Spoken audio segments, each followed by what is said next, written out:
దేశంలో ఎడ్యుకేషన్ వ్యవస్థ ఎట్లా ఉందా? నిద్రావస్థలో ఉంది. నేను ఇప్పటివరకు మన రాష్ట్రంలోనే అనుకున్నా, అన్ని రాష్ట్రాల్లో ఓవరాల్ గా దేశంలోనే చాలా కుట్రపూరిత వ్యవస్థ, అన్యాయమైన వ్యవస్థ నడుస్తుందంటే అది ఎడ్యుకేషన్లోనే. ఎందుకంటే ఒక విద్యా వ్యవస్థ బాగుపడ్డప్పుడే ఆ దేశం కానీ రాష్ట్రం కానీ బాగుపడుతుంది. అలాంటిది విద్యా వ్యవస్థలోనే ఇన్ని లోపాలు జరుగుతున్నాయి.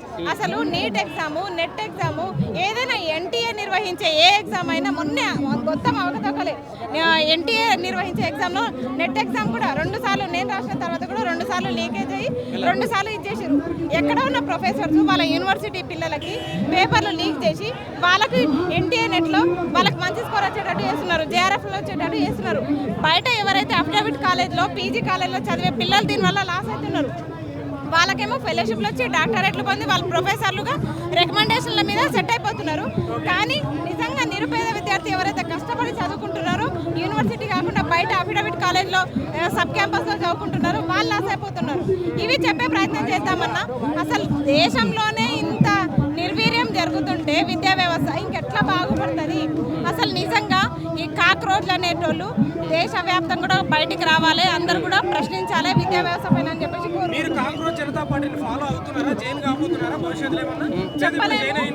జైన్ ఏం కాలేదు, కానీ చెప్పలేము ఫ్యూచర్లో. ఎందుకంటే ఇది మేము ఎడ్యుకేషన్ పర్పస్ లోనే కొట్లాడుతున్నాం, నిరుద్యోగులుగా కొట్లాడుతున్నాం. కాబట్టి ఈ నిరుద్యోగ వ్యవస్థ ఎటు దారి తీసేది తెలియదు. పరిణామాలు ఉన్నాయి, కనిపిస్తున్నాయి.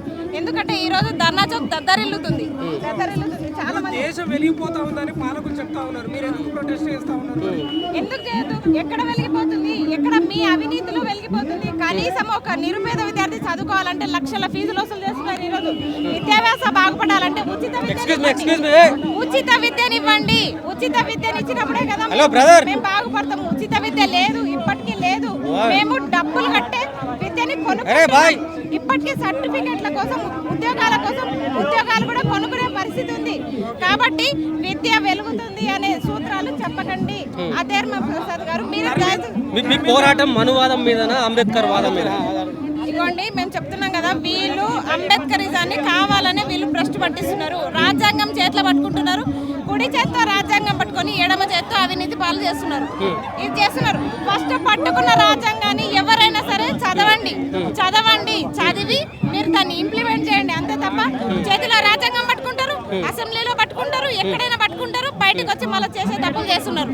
ఏం చేస్తున్నారు? అసలు విద్యను నిర్వీర్యం చేస్తే మాత్రం ఊకుండే ప్రసక్తి లేదు.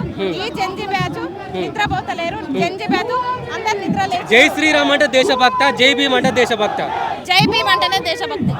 ఎందుకంటే జై శ్రీరామ్ అంటే కొంతమంది పరిమితం అవుతారు. ఎందుకంటే అక్కడ కూడా క్యాస్ట్ ఫీలింగ్ చూపిస్తున్నారు.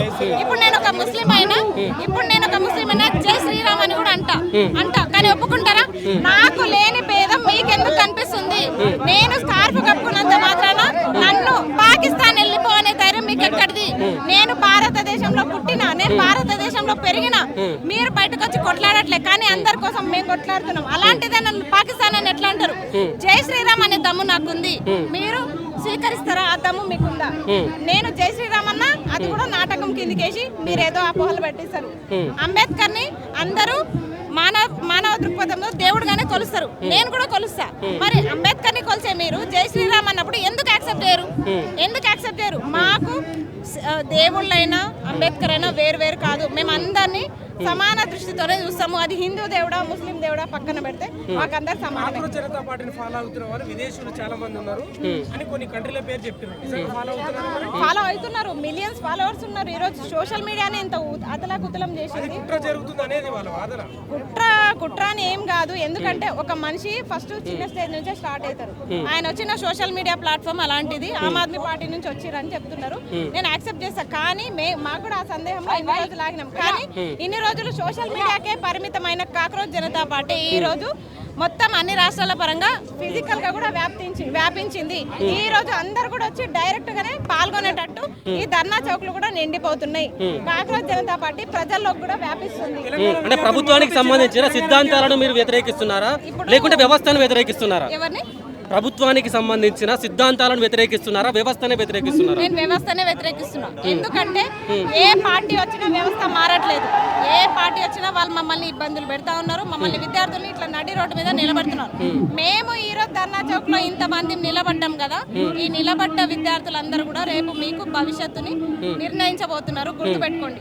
ఎవరైతే రాజకీయ నాయకులు ఉన్నారో తెలంగాణలో మీరు చక్కగా లేకనే మొత్తం ఎక్కడి నుంచో వచ్చి పార్టీలు ఇక్కడ స్థాపించబోతున్నారు. అంటే మీరు చక్కగా లేకనే ఫస్ట్ మీరు నిజంగా కరెక్ట్ ఉంటే తెలంగాణకి వేరే పార్టీలు రావాల్సిన అవసరం లేకుండే.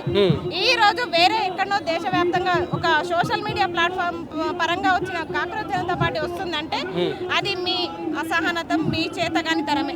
ఇక్కడున్న మీరు కాక్రోచ్లై ఉడతా ఉంటే బీజేపీ పార్టీ వాళ్ళు హిట్ పట్టుకుని రెడీ ఉన్నారు చంపేయడానికి అని చెప్పేసి బయట ఒక పెద్ద వాదన వినిపిస్తుంది. ఈ కాక్రోజ్లు ఈ రోజు కాక్రోజ్లే, రేపు పులులు అవుతారు, సింహాలు అవుతారు, శివంగులు అవుతారు.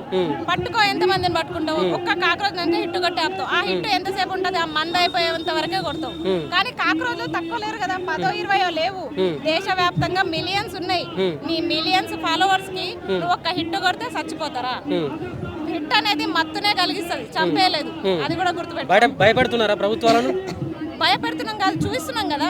ధర్నా చౌక్ చూడండి. ఇక్కడ పార్టీలను పక్కన పెడితే యూత్, ఈ జంజీ బ్యాచ్, ఈ పొద్దింకలు ఎంత ఇక్కడ గుమిగూడినాయో అది చూడండి అని చెప్తున్నాం. ఖచ్చితంగా భయపడాలి. ఎందుకంటే ఈ రోజు తెలంగాణలో ఈ రోజు కాంగ్రెస్ జనతా పార్టీ ఒక ధర్నా నిర్వహించారు కాబట్టి నేను ఒకటే చెప్తున్నా, ఇక్కడి ప్రభుత్వాలకి మీరు చూస్తున్నారు కదా, సిగ్గు తెచ్చుకోండి ఇప్పటికన్నా. ఎందుకంటే మనమే కొట్టుకొని చేస్తున్నాము. మీరు చక్కగా చేసింటే ఈ రోజు ఈ పరిస్థితి రాకుండే. ఇప్పటికైనా సిగ్గు శరం తెచ్చుకొని విద్యార్థులకి, నిరుద్యోగులకి న్యాయం చేయండి. ఇంకో విషయం ఏంటంటే ఇక్కడ నాకు ఒక విచిత్రం కనిపించింది. ఆకునూరు మురళి సార్ కనిపించింది. ఇదెక్కడ విచిత్రం? ఈ 2.5 సంవత్సరాలు మమ్మల్ని పీడించుకోదిని ఈ రోజు నిజంగా నేను బతికున్నా అన్నట్టు వచ్చి కనిపించారు ఆయన. మరి ఇప్పటికైనా మీరు నిరుద్యోగులకి మద్దతుగా ఇక్కడ ధర్నా చౌక్ లో వచ్చిర్రు. మీరు మళ్ళీ కూడా లైబ్రరీలకి ఎప్పటిలాగే అన్ని సందర్శించి మళ్ళీ కూడా నిరుద్యోగుల ఉద్యమాల్లో మీరు భాగస్వామ్యం అవ్వాలని చెప్పేసి ఆకునూరు మురళి సార్ని నేను హెచ్చరిస్తున్నా.